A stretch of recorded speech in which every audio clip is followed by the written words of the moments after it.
Sa kulturang Pilipino, ang tinapay ay isa sa mga paboritong almusal at merienda, lalo na ng ating mga lolo at lola.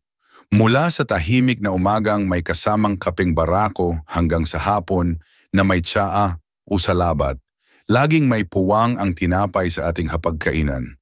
Ngunit alam ba ninyo na may mga uri ng tinapay na hindi lamang nagbibigay ng enerhiya, kundi mayaman din sa collagen na nakatutulong para sa kalusugan ng ating binti at kasukasuan? Ang collagen ay isang proteinang responsable sa tibay at elastisidad ng ating balat, buto at kasukasuan. Habang tayo ay tumatanda, bumababa ang natural na produksyon nito sa ating katawan. Kaya mahalaga ang pagkain ng mga pagkaing nakakatulong magdagdag nito. Sa artikulong ito, tatalakayin natin ang 8 uri ng tinapay na hindi lamang masarap at pamilyar sa mga Pilipino, kundi may kakayahang magbigay suporta sa ating kalusugan, lalo na sa ating mga seniors. Ipagpapatuloy natin ang ating kaugalian ng pagkain ng tinapay, ngunit ngayon ay mas may layunin ang pag-aalaga sa ating pangmatagalang lakas at kalusugan. Una, pandesal na pinayaman ng collagen powder. Sino ba naman ang hindi nakakakilala sa pandesal? Sa bawat kanto ng Pilipinas, mula sa mataong Maynila hanggang sa mga tahimik na baryo, may panaderyang nag-aalok ng bagong lutong pandesal tuwing madaling araw. Ito ang tinapay na naging simbolo ng ating umaga. Malambot, may bahagyang tamis, at kadalasang mainit-init pa habang hawak natin. Sa kulturang Pilipino, hindi lang ito tinapay. Ito'y parte ng ating kwento bilang pamilya. Madalas itong kasama sa almusal habang magkakatabi sa lamesa, nagkukwentuhan bago magsimula ang maghapong gawain. Ngayon, mas lalo pang naging espesyal ang pandesal dahil sa bagong twist, ang pandesal na pinayaman ng collagen powder. Sa dami ng health trends ngayon, napagpasyahan ng ilang panaderya at mga home bakers na gawing mas makabuluhan ang paboritong tinapay sa pamamagitan ng paghahalo ng collagen peptides sa mismong masa bago ito i-bake. Ang collagen ay kilala sa pagpapalakas ng cartilage at buto, bagay na napakahalaga lalo na para sa mga senior upang mabawasan ang pananakit ng tuhod, balakang at kasukasuan. Isipin mo, habang kinakagat mo ang malambot na pandesal na may keso o itlog sa gitna, hindi lang ito simpleng pampabusog, ito rin ay tulong sa iyong kalusugan.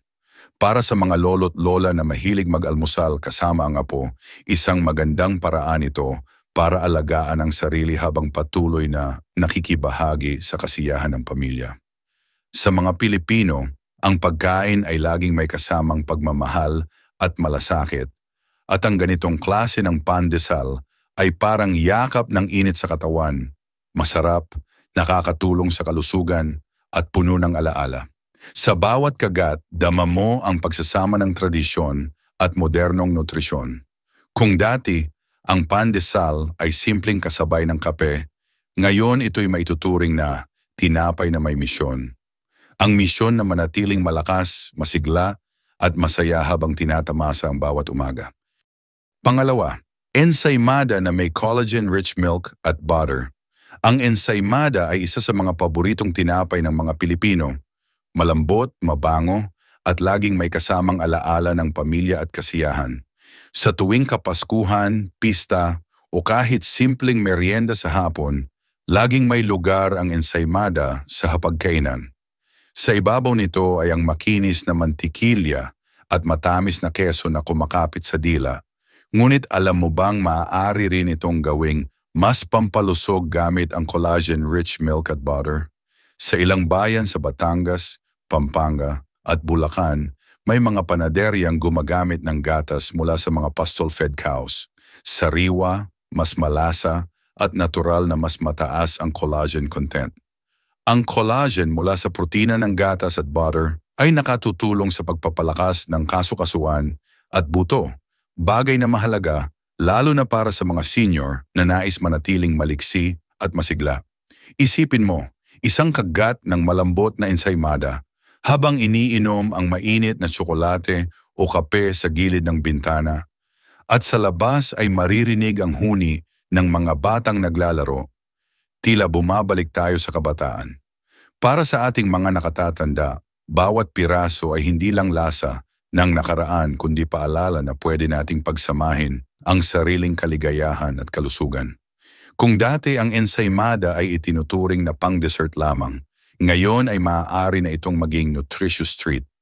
Sa tamang sangkap, ito'y nagiging simbolo ng comfort food na nag-aalaga rin sa ating katawan. Kaya sa susunod na bibili o gagawa ka ng ensaymada, piliin ang mga sangkap na hindi lang pampasarap, kundi pampalusog din, sapagkat sa kulturang Pilipino, ang pagkain ay hindi lamang basta tungkol sa lasa, kundi sa pagmamahal sa sarili at sa pamilya. Kung nanonood ka pa rin ng video na ito at nakakatulong sa iyo ang mga impormasyong ito, paki-comment ng numero 2 sa ibaba para malaman kung nandito ka. At kung hindi ka pa nakasubscribe, inire-rekomenda akong mag-subscribe ka at i-on ang bell notification para hindi mo makaligtaan ang mga susunod na videos. Ang iyong suporta ay tumutulong sa amin na makagawa pa ng magagandang content para sa iyo. Ngayon, magpatuloy tayo. Pangatlo, malunggay bread na may collagen. Kung may gulay na hindi nawawala sa kusina ng bawat pamilyang Pilipino, ito ay ang malunggay.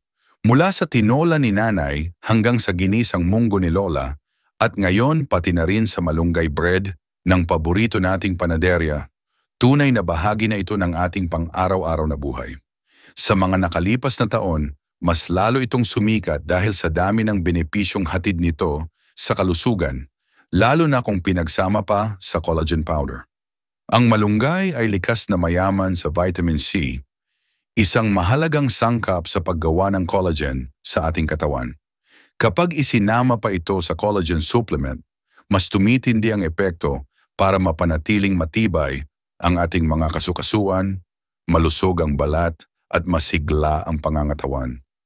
Para sa mga senior, napakalaking tulong nito para mabawasan ang pananakit ng tuhod at mapanatili ang lakas sa paglalakad. Lalo na kung mahilig pa ring maglako sa palengke o makipagkwentuhan sa plaza tuwing hapon. Sa ating kultura, ang malunggay ay simbolo ng pagkaing mura pero napakasustansya. Maraming Pilipino, lalo na sa probinsya, ang may sariling tanim ng malunggay sa bakuran.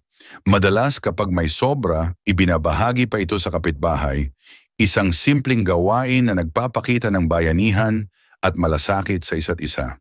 Hindi nakapagtataka na ang pagkain ng malunggay, bread na may collagen, ay parang pagtanggap ng pagmamahal mula sa ating pamilya at komunidad.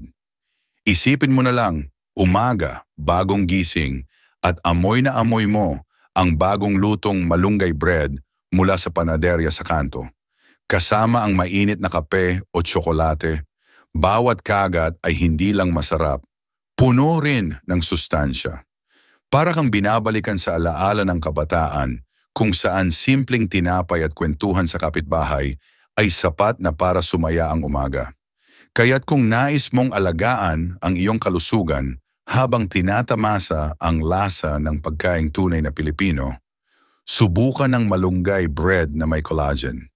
Hindi lang ito pagkain, isa itong patunay na sa bawat hapag, may kasamang pagmamahal, kultura at malasakit para sa isa't isa. Pang-apat, monay na may halong bone broth collagen. Ang monay ay isa sa mga tinapay na tunay na nakatatak sa puso ng mga Pilipino. Pilugan, malambot, bahagyang matamis, at may kakaibang aliw sa bawat kagat. Madalas itong ihain sa almusal na may kapeng barako mula Batangas o mainit na tsokolate tablea mula sa lola o kaya'y gawing merienda sa hapon habang nakikipagkwentuhan sa kapitbahay. Sa maraming probinsya, may alaala tayo ng monay na binili sa panaderya, inilalagay sa brown paper bag at inaamoy ang mabangong singaw nito habang pauwi. Ngayon, maaari nating gawing mas espesyal at mas kapakipakinabang para sa kalusugan ng mga nakatatanda ang paboritong tinapay na ito sa pamamagitan ng paghalo ng bone broth collagen sa mismong masa. Ang bone broth o sabaw ng buto na mula sa pinakuluang buto ng baka o manok ay sagana sa natural na collagen na mahalaga para sa kasukasuan, buto at balat. Sa kulturang Pilipino, hindi na bago ang paggamit ng sabaw ng buto bilang pampalakas. Karaniwan natin itong inihahain sa mga bagong panganak bilang panunumbalik ng lakas at sa mga lolo't lola upang mapanatili ang tibay ng kanilang katawan. Kapag ang sabaw na ito ay pinatuyo at ginawang collagen powder, madaling ihalo sa harina ng monay. Ang kalalabasan ay isang tinapay na hindi lamang nagbibigay ng enerhiya mula sa carbohydrates, kundi may dagdag pang sustansyang tumutulong sa pagpapanatili ng malakas na tuhod, balakang, at siko, mga bahaging madalas maramdaman ng kirot habang tumatanda. Isipin mo, hapon sa baryo, nakaupo ka sa harap ng bahay na may tanaw ng palayan, hinahaplos ng malamig na simoy ng hangin, at sa kamay mo ay isang pirasong monay na hindi lang nakabubusog kundi nag-aalaga rin sa iyong kalusugan. Ang simpleng kagat ng tinapay ay nagiging simbolo ng pag-aalaga, isang tradisyon ng pagkain na ngayon ay may mas malalim na layunin para sa ating mga senior. Sa ganitong paraan, ang monay ay hindi lamang bahagi ng alaala, kundi bahagi rin ng mas malusog na kinabukasan. Kung nanonood ka pa rin ng video na ito at nakakatulong sa iyo ang mga impormasyong ito, paki-comment ng numero 4 sa ibaba para malaman kung nandito ka. At kung hindi ka pa nakasubscribe, inire-recommend akong mag-subscribe ka at iyon ang bell notification para hindi mo makaligtaan ang mga susunod na videos. Ang iyong suporta ay tumutulong sa amin na makagawa pa ng magagandang content para sa iyo. Ngayon magpatuloy tayo. Panglima, Spanish bread na may collagen-rich filling. Kung may listahan ng mga paboritong merienda ng mga Pilipino, tiyak na hindi mawawala ang Spanish bread. Malambot, may matamis na palaman, at kadalasang mabibili sa kahit maliit na panaderya sa kanto. Isa itong comfort food na bumabalik sa alaala ng maraming Pinoy. Mula sa mga estudyanteng bumibili pagkatapos ng klase hanggang sa mga lolo't lola na nagkakape sa hapon, bahagi na ito ng ating pang-araw-araw na buhay. Pero alam mo ba na maaari rin nating gawing mas malusog ang klasikong Spanish bread? Sa halip na karaniwang matamis na palaman lang, maaari tayong gumamit ng collagen-rich ingredients gaya ng gatas ng kambing, egg yolks at collagen powder. Ang gatas ng kambing ay mas madaling tunawin kumpara sa gatas ng baka at mayaman sa protina na mahalaga para sa pagpapalakas ng cartilage at connective tissues. Ang egg yolks naman ay mayaman sa nutrients na tumutulong sa collagen synthesis habang ang collagen powder ay direktang nagbibigay ng building blocks para sa mas malusog na kasukasuan at balat. Sa kulturang Pilipino, ang pagbili ng Spanish bread sa hapon ay higit pa sa simpleng pagkain. Isa itong bonding moment. Madalas, makikita mo ang mga lola na kasama ang kanilang mga apo, sabay bibili ng mainit-init na tinapay habang may kasamang isang baso ng malamig na gulaman o tasa ng kape.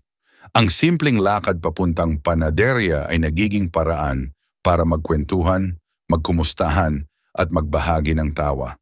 Kung gagawin nating mas masustansya ang Spanish bread gamit ang collagen-rich filling, mas lalo nating pinapahalagahan ang ating kalusugan habang pinananatili ang kasiyahan sa pagkain. Hindi mo na kailangang mamili sa pagitan ng masarap at masustansya. Pwede pala silang pagsamahin. Isipin mo, habang ninanamnam mo ang bawat kagat, hindi lang ito basta tamis na nagbibigay ng aliw sa panlasa, kundi may kasama ring benepisyo para sa iyong kasukasuan, balat at buto. Para sa mga senior lalo na, malaking tulong ito para manatiling maliksi at makasama pa ang pamilya sa mas maraming meriendahan at kwentuhan. Sa ganitong paraan, ang Spanish bread ay hindi lang nananatiling parte ng ating culinary tradition, kundi nagiging makabagong pagkain na may puso at malasakit sa kalusugan. Isang klasikong paborito pero may dagdag na dahilan para muling pahalagahan at ipagpatuloy ang tradisyong ito mula henerasyon hanggang henerasyon. Pang-anim, ube cheese pandesal na may collagen. Isa sa mga paborito at pinakapatok na tinapay sa mga Pilipino nitong mga nakaraang taon ay ang ube cheese pandesal. Sa unang tingin pa lang, maaakit ka na sa makulay nitong anyo, ang malalilang kulay na parang sumisigaw ng kasayahan, at ang malapot na keso na dahan-dahang bumubulwak kapag kinagat. Pero higit pa sa ganda at sarap, may dalang kakaibang benepisyo ang tinapay na ito, lalo na kung lalagyan ng collagen powder sa mismong masa. Ang ube ay hindi lamang masarap at mabango. Ito'y mayaman sa antioxidants at fiber na tumutulong sa kalusugan ng ating puso at bituka. Ang keso naman ay puno ng protina at calcium na mahalaga para sa buto at kalamnan, isang napakahalagang sangkap para sa mga senior na gustong manatiling malakas at aktibo. Kapag pinagsama pa ito sa collagen, mas nagiging epektibo itong tulong sa pagpapanatili ng malusog na balat, kasukasuan at binte. Sa kulturang Pilipino, ang pagkain ng ube ay madalas na konektado sa mga espesyal na okasyon, mula sa handaan tuwing Pasko, pista o kahit simpleng salu-salo ng pamilya. Ang ube ay simbolo ng comfort food na bumabalik sa alaala ng kabataan. Yung tipong habang kumakain ka, naiisip mo ang mga piyestang pinuntahan mo noon sa probinsya o ang lola mong marunong gumawa ng halayang ube na niluluto sa malaking kawa habang nakapaligid kayong magpipinsan. Ngayon sa modernong panahon, dumating ang ube cheese pandesal bilang pagsasanib ng tradisyon at makabagong panlasa. Pinaghalo nito ang nakasanayan nating ube sa paboritong pandesal na almusal ng bawat Pilipino. Dagdag pa ang cheesy na sarap at collagen na sagot sa pangangailangan ng ating katawan habang tayo'y tumatanda. Sa bawat kagat ng ube cheese pandesal na may collagen, para ka na ring nagdiriwang hindi lang ng kasalukuyan, kundi pati ng mga alaala ng nakaraan at ng pag-asang manatiling malusog sa hinaharap.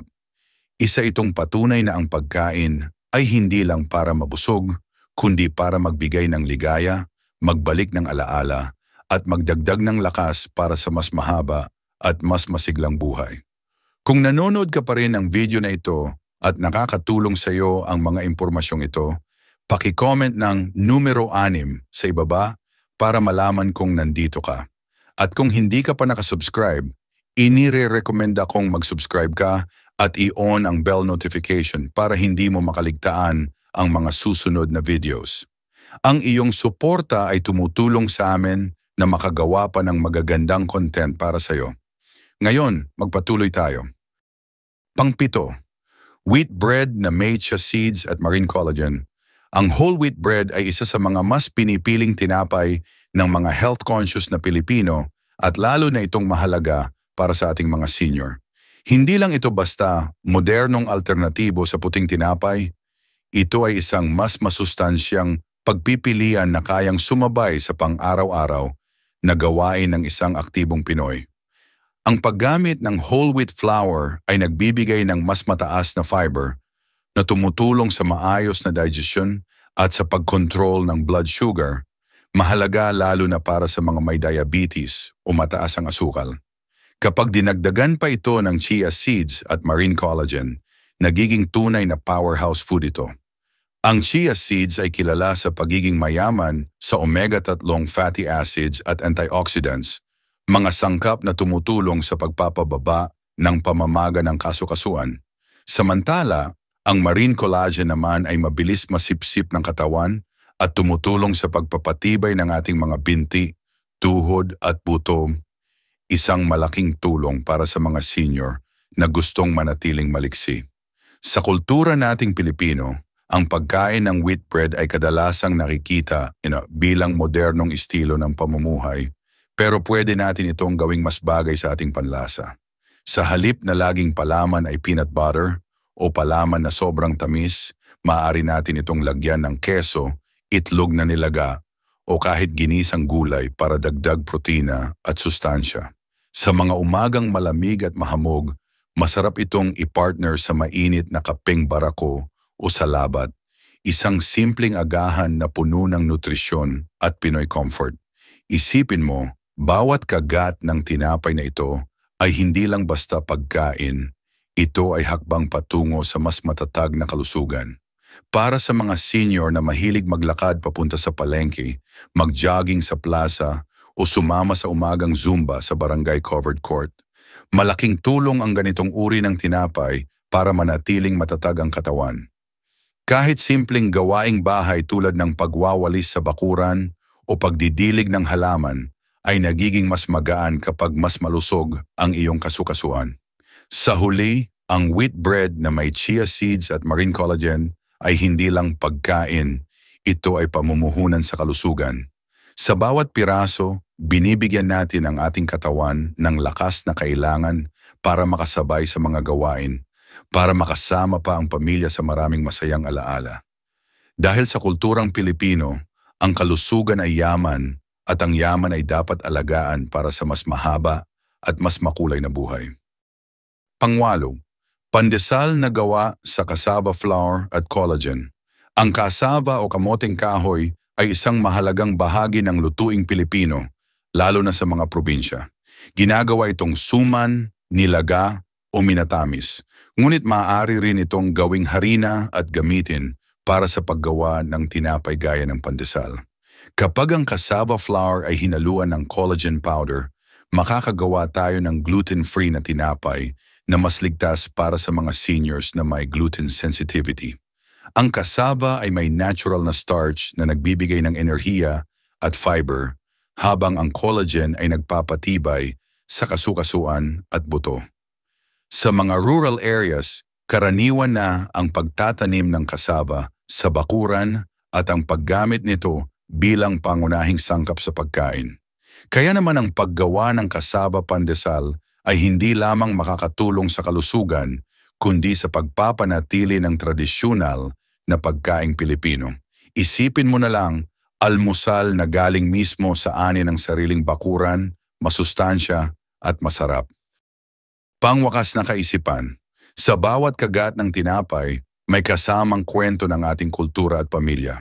Para sa mga seniors, hindi kailangang bitawan ang paboritong tinapay basta't may kaalaman tayo kung paano ito gawing mas pampalusog. Sa pamamagitan ng pagdagdag ng collagen sa iba't ibang uri ng tinapay, mula sa tradisyonal na pandesal hanggang sa makabagong ube cheese pandesal, naalagaan natin ang ating binti at kasukasuan habang tinatamasa pa rin ang sarap ng pagkaing Pilipino. Ang pagkain ay hindi lamang para mabusog, kundi para magbigay ng lakas, magpahaba ng buhay, at magpanatili ng koneksyon sa ating mga mahal sa buhay. Kaya mga lolo at lola, sa susunod na almusal o merienda, piliin ang tinapay na hindi lang masarap sa panlasa, kundi masarap din sa pakiramdam dahil alam mong inaalagaan mo ang iyong katawan. Sapagkat sa tamang pagpili, bawat kagat ay isang hakbang tungo sa mas masigla at mas malusog na pamumuhay. Kung nagustuhan mo ang video na ito at nakatulong ito sa iyo, mangyaring i-like, mag-subscribe at i-share. Ang inyong suporta ay tumutulong sa amin na patuloy na gumawa ng magagandang content upang kayo ay mabigyan ng kaalaman at inspirasyon. Salamat sa panonood at inaasahan naming makita kayo sa susunod na video.